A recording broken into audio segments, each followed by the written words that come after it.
함께 나누실 말씀 욥기 21장 1절부터 16절까지 말씀입니다.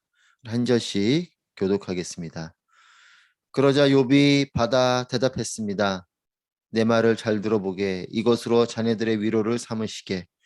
내가 말하는 동안 좀 참고 있다가 내 말이 끝나면 조롱하게나. 내가 사람을 원망하는 것인가? 그렇다면 내가 어떻게 괴롭지 않을 수 있겠나? 나를 잘 보고 놀라게. 자네들의 손으로 입을 막게. 나는 이것을 생각하면 끔찍해서 몸소리가 쳐진다네. 어떻게 아기는 그렇게 세력을 키우면서 늙을 때까지 계속 사는 건가? 그들의 눈앞에서 그 자식들이 그들과 함께 굳건히 서고 그 자손들도 그렇게 되면서 말일세. 그 집들은 안전하고 두려울 게 없으며 하나님의 매도 그들 위에는 있지 않다네. 그 수소는 문제없이 번식하고 그 암소들은 유산하는 일 없이 새끼를 낳는다네. 그들은 자기 자식들을 양떼처럼 내보내고 그 어린 자녀들은 춤을 춘다네. 그들이 탬버린과 하프를 쥐고 피리 소리에 즐거워하고 있다네. 그들은 부유한 나날을 누리다가 한순간에 무덤으로 내려간다네. 그런데도 그들은 하나님께 우리를 내버려 두십시오. 우리는 당신의 길을 알고 싶은 마음이 없습니다. 전능자가 누구이기에 우리가 그를 섬겨야 합니까? 그에게 기도해서 얻을 게 무엇입니까? 라고 말한다네.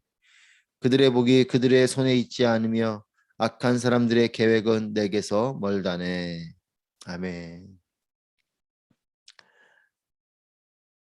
오늘도 우리와 함께 하시는 하나님을 찬양합니다.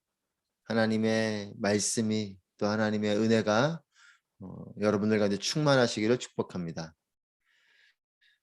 이제 소발의 말을 다 듣고 나서 욥이 대답을 합니다. 3절 말씀 함께 읽습니다. 내가 말하는 동안 좀 참고 있다가 내 말이 끝나면 조롱하게나. 욥은 친구들에게 자기가 말하고 있는 동안에 좀 참고 있다가 자신의 말이 다 끝나고 나면 그때 말을 하라. 그때 조롱을 하더라도 내 말을 다 듣고 조롱을 해라. 이렇게 말을 합니다. 말하는 것 못지않게 중요한 것은 듣는 것입니다. 잘 듣는 것, 이것을 경청이라 그러죠. 서로 대화하는 가운데에 좋은 말을 서로에게 해주는 것 못지않게 중요한 것은 경청, 즉 서로의 말을 잘 들어주는 것입니다. 경청은 듣는 태도를 말합니다. 사실 말하는 태도보다도 듣는 태도가 더 중요할 때가 있습니다. 함부로 말하는 것도 불쾌하지만 상대의 말을 잘 듣지 않고 자기가 하고자 하는 말만 하는 태도는 상대방을 무시하는 것과 같은, 또 내가 무시받는 것 같은 그런 불쾌함을 가져옵니다. 경청은 상대의 소리를 귀로 잘 담는 것뿐만 아니라 상대가 하는 말의 의도와 중심, 즉 의중을 마음으로 잘 담는 것이 경청입니다. 뉘앙스라는 말이 있죠. 말 속에 담겨져 있는 의도 또는 말 속에 담긴 보이지 않는 메시지가 뉘앙스입니다. 그러니까 이런 뉘앙스를 파악해낼 수 있을 정도가 되려면 상대방의 말, 소리만이 아니라 그 사람의 표정이나 태도나 이런 모든 것들을 잘 보아야 하는 것이죠. 여러분, 하나님의 말씀도 뉘앙스가 있습니다. 그래서 이 뉘앙스를 잘 알아듣는 사람이 사람 사이에서 또 대화가 풍성하고 관계가 견고해지고 하나님과의 관계에서도 하나님의 이 뉘앙스를 잘 알아듣는다면 하나님과 풍성한 관계, 견고한 관계가 되는 것입니다. 여러분들에게 권면합니다. 자녀들의 말을 잘 경청하시기를 권면합니다. 배우자의 말을 잘 경청하시기를 권면합니다. 이웃의 말을 잘 경청하시기를 권면합니다. 무엇보다도 하나님의 말씀을 잘 경청하시기를 권면합니다. 관계가 풍성해지고 관계가 견고해질 것입니다. 하나님과의 관계가 더욱더 풍성해지고 하나님과의 관계가 더욱더 견고해질 것입니다. 이 경청을 욥은 다른 표현으로 강조하고 있습니다. 5절 말씀 같이 읽습니다. 나를 잘 보고 놀라게 자네들의 손으로 입을 막게. 나의 이런 모습, 또 나의 이런 상황, 나의 이런 형편을 잘 보고 그것에 대해서 반응하라라는 것이죠. 경청은 귀만 기울이는 것이 아니라 시선을 집중해야 됩니다. 잘 듣는 것뿐만 아니라 잘 봐야 되는 거죠. 그러니까 나를 잘 보고 제발 나의 형편, 나의 이런 모든 것들을 온전히 잘 바라보고 너희들이 말을 해라. 차라리 그렇지 않으면 입을 막아라 라고 말을 하고 있죠. 시선을 집중해야 되는 것이에요. 상대방의 모든 것을 살피는 세심함이 있어야지 경청이 가능한 것입니다. 옛말에 귓등으로 듣는다 이런 말이 있죠. 귀로 온전히 들어야 되는데 귓등으로 듣는 거죠. 상대방의 말을 제대로 안 듣는다는 겁니다. 집중하지 않고 대충 듣고 한다는 것이에요. 상대방에게 집중하지 않는 것, 이것이 귓등으로 듣는다는 거죠. 경청은 귀만 기울이는 것이 아니라 눈으로 그 사람을 온전히 바라보고 그 사람의 형편을 살피고 그 말이 어떤 말인지 잘 파악하고 눈으로 집중하는 것을 포함하는 것입니다. 진정한 위로자, 그리고 상대방을 위한 진정한 상담자는 눈과 귀를 상대방에게 집중하고 상대를 살피는 사람이에요. 여러분, 내가 중심이 되는 것이 아니라 상대방이 중심이 되는 것. 이것이 경청입니다. 말씀도 내가 중심이 되면, 하나님 말씀도 내가 중심이 되면 보이지 않고 들리지 않습니다. 하나님이 중심이 될 때에 하나님 말씀이 들리는 것이에요. 하나님이 중심이 될 때에 하나님 말씀이 보이게 되는 것이죠. 상대방의 말이 들리고 상대방의 형편이 파악되는 것도 귀를 잘 기울이고 또 눈을 잘 집중해서 볼 때 가능하듯이 하나님의 말씀도 내가 중심이 되는 것이 아니라 하나님이 중심이 될 때에 들리고 보이는 것입니다.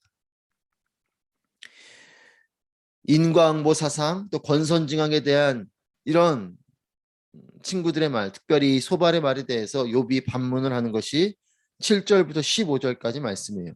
7절부터 15절 말씀은 악인의 형통함에 대한 이야기입니다. 7절에 보시면 어떻게 악인은 그렇게 세력을 키우면서 늙을 때까지 계속 사는가 하면서 그들이 그렇게 악인임에도 불구하고 아무 문제 없이 잘 살아가고 있는 이런 이야기를 합니다. 악인이지만 세력을 키우고 장수하고 자손들이 성공하고 안전하고 어려움이 없고 재산도 손해가 없고 심지어는 부유하게 평생을 누리다가 큰 고통 없이 죽어가는 이런 악인들의 삶을 볼 때에 그렇다면 인과응보 사상 권선징악에 너희들이 말하는 그 지혜가 어디에 적용이 되고 있는 것이냐라는 것이죠. 심지어는 14, 15절 말씀 보십시오. 그런데도 그들은 하나님께 우리를 내버려 두십시오. 우리는 당신의 길을 알고 싶은 마음이 없습니다. 전능자가 누구이기에 우리가 그를 섬겨야 합니까? 그에게 기도해서 얻을 게 무엇입니까? 라고 말한다네. 우리를 내버려 두십시오. 그리고 당신의 길을 알고 싶은 마음이 없습니다. 우리가 왜 섬겨야 됩니까? 우리가 왜 기도해야 됩니까? 이런 말을 하는 사람들이라는 거예요. 이렇게 말을 하는 하나님을 무시하고 하나님 없이도 잘 살 수 있다고 큰 소리치는 이런 사람들의 형통함을 보면 너희들이 말하는 인과응보, 너희들이 말하는 그 권선징악이 과연 모든 경우에 적용이 되냐? 그렇지 않다라는 말을 하는 것이죠. 즉 악인의 형통함, 악인들의 형통함이 이해되지 않고 설명될 수 없듯이 의인의 고난도 이해되지 않고 설명될 수 없다라는 말을 욥이 하는 것입니다. 결국 욥이 하는 이 말은 모든 것이 하나님의 주권에 있다라는 것이죠. 악인들이 잘 되는 일도 또 의인이 고난을 당하는 그 모든 일도 하나님의 손안에 있는 것이다. 그렇기 때문에 하나님께서 주신다고 한들 우리가 무슨 말을 하겠느냐. 또 하나님이 가져가신다고 한들 우리가 무슨 말을 할 수 있겠느냐. 심지어는 악인들에게 그들의 형통하도록 그냥 두고 또 심지어는 하나님이 뭔가 베풀어 주시는 것 같은 그런 상황이어도 우리가 무슨 말을 하겠느냐. 또 의인이어도 이런 고난을 당하는 악인이 받아야 될 것과 같은 그런 고난을 당하여도 우리가 무슨 말을 할 수 있겠느냐. 이것이 욥의 말인 거죠. 즉 하나님의 영역은 하나님께 맡겨두는 것이 진정한 지혜라고 말을 하고 있습니다. 세 친구는 지혜를 말하면서 계속해서 욥의 고난을 해석하고 너가 이렇게 고난을 당하는 것은 결국 너가 하나님 앞에 죄를 범하였고 하나님 앞에 잘못한 것이 있기 때문에 이렇게 고난을 당하는 거다라고 말을 하면서 지혜로운 것처럼 말을 하지만 욥은 하나님의 영역, 하나님의 주권의 부분에서 하나님께 맡겨두는 것, 나는 것을 잘 모르지만 이해하지 못하지만 하나님께 맡겨두는 것이 진정한 지혜다라고 말하는 거죠. 여러분, 하나님의 영역은 내가 다 안다고, 내가 그것을 다 설명할 수 있다고, 내게 그런 지혜가 있다라고 말하는 것이 사실은 지혜가 있는 것이 아니라 이것이 무지한 거죠. 이렇게 말하는 것이 어리석은 것입니다. 하나님의 영역을 우리가 어떻게 다 할 수 있겠습니까?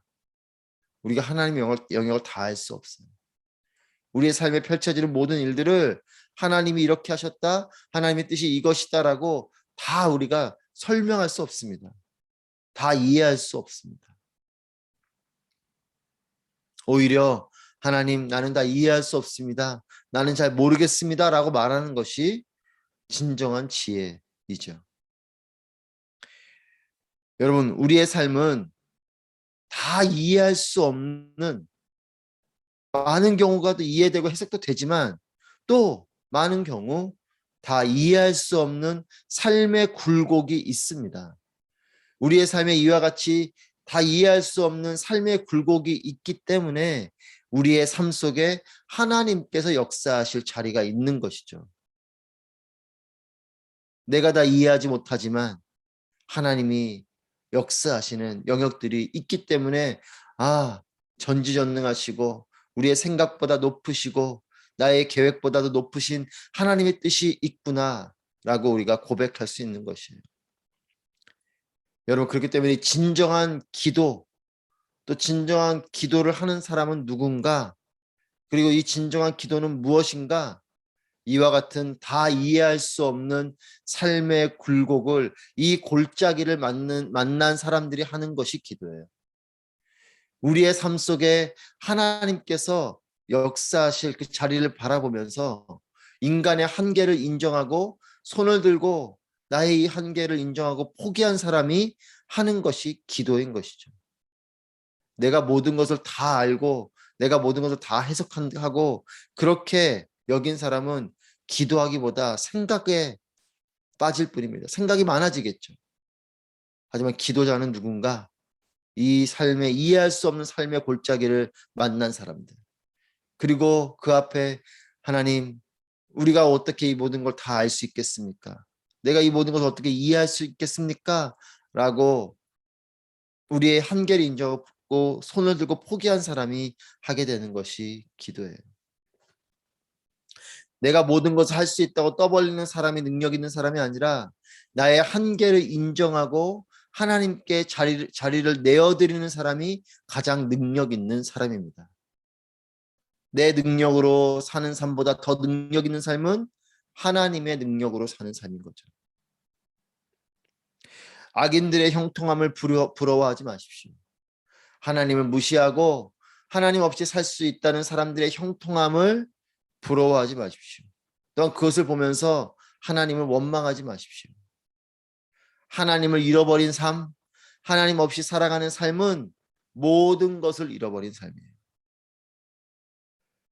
아무리 그가 많은 것들을 누리고 소유하고 자손들이 잘 되는 것 같고 세상적으로 아무 문제 없는 것 같아도 하나님을 잃어버리고 하나님께 등을 향하고 하나님 없이 당신의 길을 알고 싶은 마음이 없습니다라고 고백하며 사는 삶은 세상의 모든 것을 얻은 것 같지만 그 사람들은 모든 것을 잃어버린 사람들이에요. 가장 큰 위기의 사람이 하나님을 잃어버린 사람입니다. 이에 대해서 욥은 이렇게 고백합니다. 16절 말씀. 그들의 복이 그들의 손에 있지 않으며 악한 사람들의 계획은 내게서 멀다네. 그 모든 것이 복인 것 같지만 그 복이 그들의 손에 있지 않다. 그 악한 사람들의 계획, 그 계획이 참 잘 되는 것 같고 막힘없이 잘 되고 형통한 것 같지만 그런 악한 사람들이 형통한 것, 그 계획은 나와는 무슨 상관이 있냐. 그것은 내게는 먼 일이고 나와는 상관없는 일이다.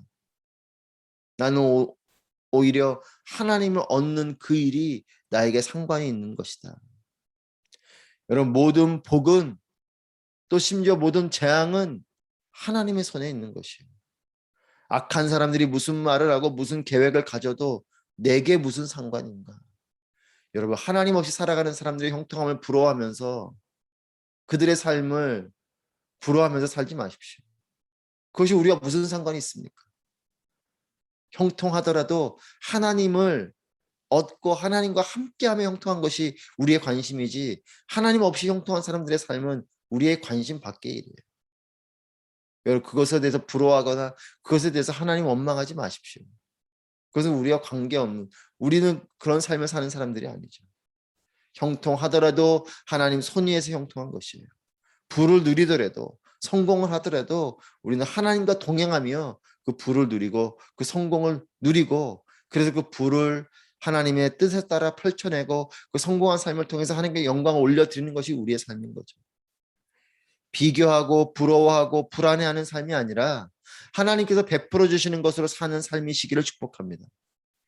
세상이 말하는 길과 계획을 따르는 삶이 아니라 나를 향한 하나님의 특별한 길과 계획을 따르는 삶이 되시기를 축복합니다. 여러분, 경청의 사람이 되시기를 축복합니다. 나의 말이 앞서기보다 사랑하는 이들의 말에 귀를 기울이고 하나님을 향해서 내가 하고 싶은 말만 하는 신앙이 아니라 하나님의 말씀과 음성에 온전히 귀를 기울이는 삶이 되시기를 축복합니다. 하나님을 등지고 세상적 가치를 누리는 삶을 부러워하지 마십시오. 하나님을 얻으면 모든 것을 얻은 것인 줄 믿습니다. 하나님의 섭리를 하나님께 맡겨드리고 하나님을 통해 주어지는 세상이 줄 수 없는 축복과 평안과 안전함을 누리는 삶이 되시기를 축복합니다. 사랑하는 여러분, 눈을 뜨고 귀를 여는 것이 사랑입니다. 이웃을 향해서, 우리의 자녀들과 배우자들과 우리 가족들을 향해서 우리의 눈과 귀를 열고, 또 하나님을 향해서 우리의 눈과 귀를 열어서 그렇게 열린 눈과 귀를 통해 하나님께서 베풀어 주시는 하늘의 축복이 임하게 될 것입니다. 이웃을 향해 열려있는 사랑, 그 눈과 귀를 통해 하나님을 향해 열려있는 사랑, 그 눈과 귀를 통해 하나님의 축복이 임하게 될 것입니다. 오늘도 하나님을 얻고 하나님과 동행하고 그로 인해서 하늘의 축복을 누리는 귀한 여러분의 삶이 되시기를 축복합니다. 기도하겠습니다. 오늘 말씀을 통해서 기도하실 때 하나님께 경청하고 사람들에게 경청하는 나의 눈과 귀가 열린 참된 사랑의 삶이 되게 하여 주시옵소서. 또 다 이해할 수 없어도 하나님의 주권과 섭리를 분명히 믿사오니 나의 삶을 인도하여 주옵소서. 영적 분별력을 주셔서 하나님께서 인도하시는 길을 온전히 따라가게 하여 주시옵소서. 함께 기도하며 나아가겠습니다. 기도하시겠습니다.